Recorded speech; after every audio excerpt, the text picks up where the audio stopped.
আসসালামু আলাইকুম সবাই, আশা করি সকলে ভালো আছেন। আমি আলহামদুলিল্লাহ আপনাদের দোয়ায় খুবই ভালো আছি।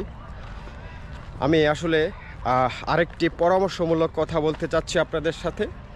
সেটা হচ্ছে আসলে আমরা যারা প্রবাসী, স্পেনে এসেছি জীবিকার তাগিদে, তাদের জন্য একটি পরামর্শ। যারাই আমরা স্পেনে বসবাস করি তারা কিন্তু প্রত্যেকে মেট্রো দিয়ে চলাচল করতে হয় স্বাভাবিক। এই মেট্রো দিয়ে চলাচল করতে হলে অবশ্যই মেট্রোতে দেখবেন বিভিন্নভাবে সিম্বল দিয়ে দিয়েছে আপনি মেট্রোতে কিভাবে অবস্থান করবেন, সেগুলো কিন্তু অবশ্যই আপনাকে ফলো করতে হবে। এর মাঝে আমি একটি গুরুত্বপূর্ণ জিনিস দেখেছি, অনেক দিন পর্যন্ত আমি লক্ষ্য করছি আমাদের বাঙালিরা বিশেষ করে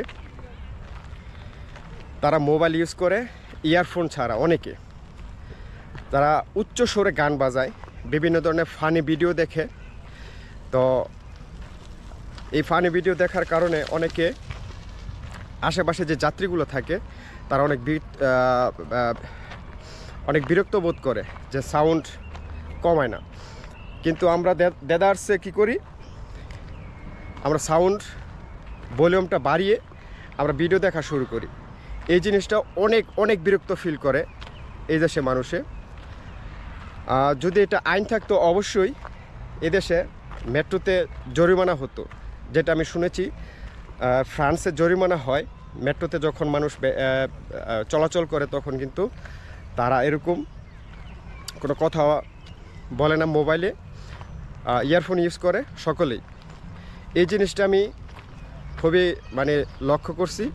আমাদের অনেক বাঙালি আছে এখানে মেট্রোতে ঢুকে তারা ফুল ভলিউম দিয়ে কথা বলে।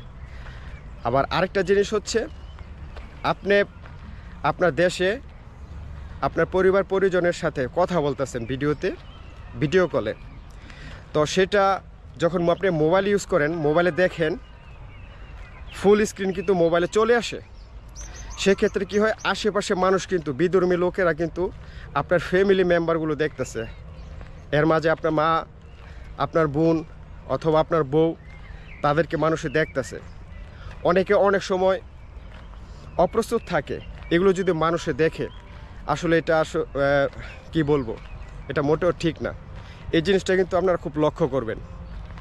মেট্রোতে বসে কেউ ভিডিও কলে কথা বলবেন না আশা করি, কারণ আপনার মা, আপনার বোন, আপনার স্ত্রীকে বিধর্মী মানুষে দেখবে, সেটা কিন্তু আপনিও চান না। এই জিনিসটা অনেক সময় খেয়াল রাখবেন। এটা হচ্ছে আমার তরফ থেকে একটি পরামর্শ।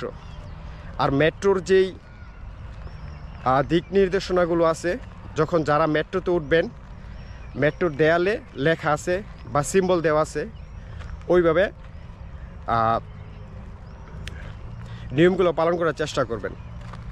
এটাই আমার তরফ থেকে আজকের মেট্রোতে কিভাবে চলাচল করবেন মোটামুটি একটা ধারণা দিলাম। ধন্যবাদ সকলকে।